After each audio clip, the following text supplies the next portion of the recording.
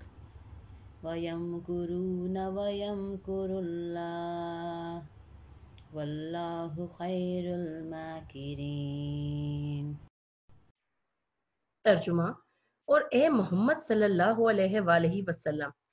اس وقت کو یاد کرو جب کافر لوگ تمہارے بارے میں چال چل رہے تھے کہ تم کو قید کر دیں یا جان سے مار ڈالیں یا وطن سے نکال دیں، تو ادھر تو وہ چالیں چل رہے تھے اور ادھر اللہ چال چل رہا تھا، اور اللہ سب سے بہتر چال چلنے والا ہے۔ اب اللہ تعالیٰ اس آیت میں رسول پاک صلی اللہ علیہ وآلہ وسلم کو اپنا ایک اور احسان یاد دلا رہا ہے۔ اللہ تعالیٰ اشارہ کر رہا ہے اس خفیہ تدبیر کی طرف جو کفار نے کی تھی۔ ہم بہت اچھے طریقے سے جانتے ہیں کہ رسول پاک صلی اللہ علیہ وآلہ وسلم جب مکہ میں موجود تھے تو کفار مکہ دن بدن جو دین اسلام پھیلتا جا رہا تھا، اس کی وجہ سے رسول پاک صلی اللہ علیہ وآلہ وسلم کے بہت بڑے مخالف بن رہے تھے۔ اس کے ساتھ ساتھ وہ یہ بھی دیکھ رہے تھے کہ انصار مدینہ سے آئے مکہ رسول پاک صلی اللہ علیہ وآلہ وسلم کے پاس، وہاں پر انہوں نے اسلام قبول کیا، اور اس کے بعد سے مکہ میں جو شخص بھی دین اسلام قبول کرتا وہ ہجرت کر کے مدینہ چلا جاتا، وہاں انہیں پناہ مل جاتی اور وہ دین اسلام کے مطابق نہایت آسانی سے اپنی زندگی بسر کرنے لگتے۔ اب یہ سارے معاملات دیکھ کر جو کفار تھے ان کو یہ اندیشہ ہوا، کہ خوف محسوس ہوا انہیں کہ رسول پاک صلی اللہ علیہ وآلہ وسلم بھی کہیں انصار کے پاس مدینہ نہ چلے جائیں ہجرت کر کے، اور جب اگر وہ ہجرت کر کے مدینہ چل گئے تو ہوگا کیا کہ وہاں پر رسول پاک صلی اللہ علیہ وآلہ وسلم مسلمانوں کی ایک جماعت بنا لیں گے، مسلمانوں کا ایک گروہ بنا لیں گے، جو بعد میں اہل مکہ کے لیے پریشانی کا سبب بن سکتا ہے۔ اہل مکہ کے لیے پریشانی کا سبب کیوں بن سکتا ہے؟ اہل مکہ کے لیے پریشانی کا سبب اس وجہ سے بنتا ہے کہ اہل مکہ نے رسول پاک صلی اللہ علیہ وآلہ وسلم کو اور مسلمانوں کو بے تحاشا تکلیفیں دی تھیں، بے تحاشا۔ تو انہیں یہ خوف محسوس ہو رہا تھا کہ اگر مسلمان طاقت میں آ جاتے ہیں مدینہ جا کر، تو جو تکلیفیں ہم نے ان کو دی ہیں، جن پریشانیوں میں ہم نے انہیں مبتلا کیا ہے، کہیں وہ ان کا بدلہ لینے کے لیے پلٹ کر مکہ پر حملہ نہ کریں۔ لہٰذا یہ جو خطرہ بن رہے تھے مسلمان ان کے لیے، انہوں نے تدبیر کرنی شروع کی، کفار نے تدبیر کرنی شروع کی کہ کسی طریقے سے مسلمانوں کو روکا جائے، ایک جماعت بننے سے، ایک بڑی جماعت بننے سے۔ اب ہوتا کیا ہے کہ دارالندوہ میں تمام قریش سردار جمع ہوتے ہیں۔ ہمیں پتہ ہے نا دارالندوہ وہ جگہ ہے جہاں پر یہ سب بیٹھ کے اجلاس کیا کرتے تھے، میٹنگز ہوا کرتی تھی۔ وہاں پر یہ سب جمع ہوئے اور سوچنے لگے کہ کس طریقے سے یہ جو رسول پاک صلی اللہ علیہ وآلہ وسلم اور مسلمان مدینہ کی طرف ہجرت کرنے کا سوچ رہے ہیں، ان کو ان چیزوں سے روکا جائے تاکہ یہ کوئی بڑی جماعت نہ بن سکے، ہمارے لیے مشکلات نہ ڈال سکے۔ تو سب لوگوں نے مل کر جو چیزیں سوچیں، جو تجویزیں سوچیں نا، جو باتیں انہوں نے سوچیں کہ کس طریقے سے روکا جا سکتا ہے، ان میں ایک بات تو سب میں مشترک تھی کہ سارے کے سارے لوگ یہ بات بہت اچھے طریقے سے جانتے تھے کہ صرف اگر رسول پاک صلی اللہ علیہ وآلہ وسلم کو کوئی سزا دے دی جائے تو یہ سارے پروسیجر کو، سارے کام کو جو دین اسلام پھیل رہا ہے، مسلمان طاقت پکڑتے جا رہے ہیں، اس کو روکا جا سکتا ہے۔ لہٰذا ایک شخص نے تجویز یہ پیش کی کہ رسول پاک صلی اللہ علیہ وآلہ وسلم کو قید کر لیں، نہ تو مدینہ جا سکیں گے، نہ اپنی کوئی جماعت بنا سکیں گے، نہ ہی کفار کے لیے خطرہ ہوگا۔ کسی اور شخص نے تجویز دی کہ قید میں نہیں ڈالتے، ایسا کرتے ہیں جلا وطن کر دیتے ہیں، ملک سے نکال دیتے ہیں، مکہ سے نکال دیتے ہیں، ہمارے پاس سے چلے جائیں، مکہ سے چلے جائیں، پھر اس کے بعد جہاں بھی جاتے ہیں ہمیں کیا۔ لیکن اگر جلا وطن کر دیا جاتا، وہاں سے مدینہ پہنچ جاتے اور طاقت بن جاتے تو خطرہ تھا، یہ تجویز بھی ریجیکٹ ہو گئی۔ آخر میں ابو جہل نے یہ تجویز پیش کی کہ ہم ایک کام کرتے ہیں کہ ہم رسول پاک صلی اللہ علیہ وآلہ وسلم کو نعوذ باللہ قتل کر دیتے۔ اب جب اس نے قتل کرنے کی تجویز دی تو سوال یہ اٹھا کہ رسول پاک صلی اللہ علیہ وآلہ وسلم کے خاندان والے کیا اس قتل کو معاف کر دیں گے؟ تو جواب تھا نہیں۔ عرب والے تو قتل کا بدلہ لیا کرتے تھے، 7 پشتوں تک بدلہ لیا کرتے تھے، تو انہوں نے کہا کہ رسول پاک صلی اللہ علیہ وسلم کو قتل کیا گیا تو ان کا خاندان ایک شریف خاندان ہے، ایک عزت دار خاندان ہے، وہ دشمن ہو جائے گا، اس سے جان کون چھڑائے گا؟ تو اس کے لیے بھی ایک تجویز دی گئی ابو جہل کی جانب سے. اس نے کہا کہ ہم رسول پاک صلی اللہ علیہ وسلم کو نعوذ باللہ اس طرح سے قتل کرتے ہیں کہ ہر قبیلے سے ایک بہادر نوجوان منتخب کر لیتے ہیں اور ہر نوجوان کے ہاتھ میں ایک تلوار دے دیتے ہیں. یہ تمام نوجوان رسول پاک صلی اللہ علیہ وسلم کے گھر کا محاصرہ کر لیں. وہ جیسے ہی آپ صلی اللہ علیہ وسلم نماز کے لیے باہر تشریف لائیں تو یہ سارے کے سارے نوجوان جو مختلف قبیلوں سے تعلق رکھتے ہیں یہ سب مل کر رسول پاک صلی اللہ علیہ وسلم پر اچانک حملہ کرتے ہیں اور نعوذ باللہ آپ صلی اللہ علیہ وسلم کو قتل کرتے ہیں، یعنی شہید کرتے ہیں. اب ہوگا یہ کہ جب اتنے سارے قبیلے مل کر رسول پاک صلی اللہ علیہ وسلم کو نعوذ باللہ قتل کریں گے تو ان کا قبیلہ اس قابل نہیں ہوگا، یعنی رسول پاک صلی اللہ علیہ وسلم کا قبیلہ اس قابل نہیں ہوگا کہ ایک اکیلا قبیلہ اتنے سارے قبیلوں سے لڑ سکے. لہٰذا ہم ان کو راضی کر دیں گے، ہم اس بات پر انہیں راضی کر لیں گے کہ وہ ہم سے رسول پاک صلی اللہ علیہ وسلم کا خون بہا لے لیں، یعنی قیمت لے لیں قتل کی. اب یہ جو رائے تھی اس پر سب متفق ہو گئے اور یہی وہ خفیہ سازش ہے، خفیہ تدبیر ہے جس کی طرف اللہ تعالیٰ اس آیت میں اشارہ کر رہے ہیں. اللہ تعالیٰ رسول پاک صلی اللہ علیہ وسلم سے ارشاد فرماتا ہے کہ آپ یاد کیجئے اس وقت کو جب کفار مکہ آپ صلی اللہ علیہ وسلم کے خلاف خفیہ تدبیریں کر رہے تھے. اب 3 تدبیریں آپ کو میں نے بتا دی، یہ 3 تدبیریں تھیں جو وہ کر رہے تھے اور ان کا قرآن مجید میں ذکر ہے. اللہ تعالیٰ کہتا ہے ایک طرف تو کفار تدبیر کر رہے تھے اور دوسری طرف اللہ تدبیر کر رہا تھا. یعنی ایک تو یہ جو سازش تھی نا یہ کفار کر رہے تھے، لیکن اللہ تعالیٰ نے ان کا توڑ پہلے ہی سوچ لیا تھا. توڑ کیا تھا؟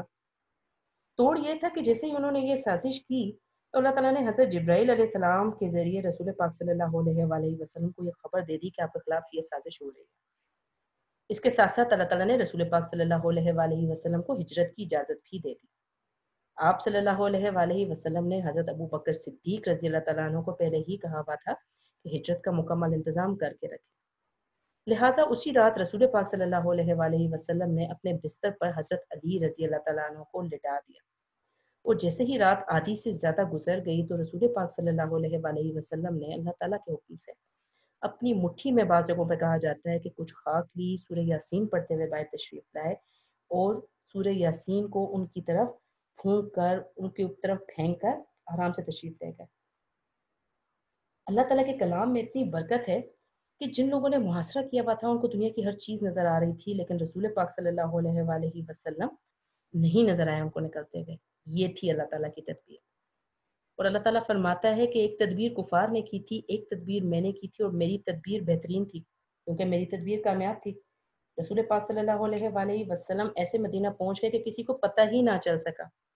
تو اللہ تعالیٰ یاد دلا رہا ہے ایک اور احسان رسول پاک صلی اللہ علیہ وسلم کو اس آیت میں کہ اللہ تعالیٰ بہترین تدبیر کرنے والا ہے، اللہ تعالیٰ کی تدبیر سب سے کامیاب ہے. اس راہ سے ہو کر گزرے ہیں کچھ رہزن بھی کچھ رہبر بھی. اس راہ سے ہو کر گزرے ہیں کچھ رہزن بھی کچھ رہبر بھی. اب نقش قدم پہچان کے چلنا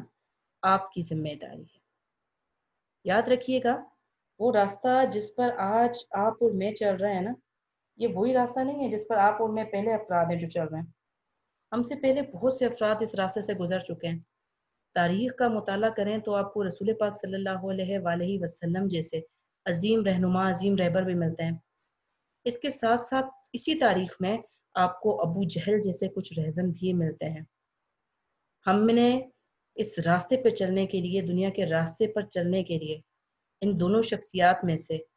کس کا انتخاب کرنا ہے، کون سی شخصیت ان میں رہبر ہے اور کون سی رہزن ہے، بھٹکانے والی ہے، بہکانے والی ہے، یہ ساری کی ساری ہماری ذمہ داری ہے. مجھے اجازت دیجیے اس دعا کے ساتھ کہ اللہ تعالیٰ ہم سب کو آسانیاں عطا فرمائے اور آسانیاں بانٹنے کی توفیق عطا فرمائے. اپنا خیال رکھیے، اپنے گھر والوں کا خیال رکھیے. اللہ حافظ.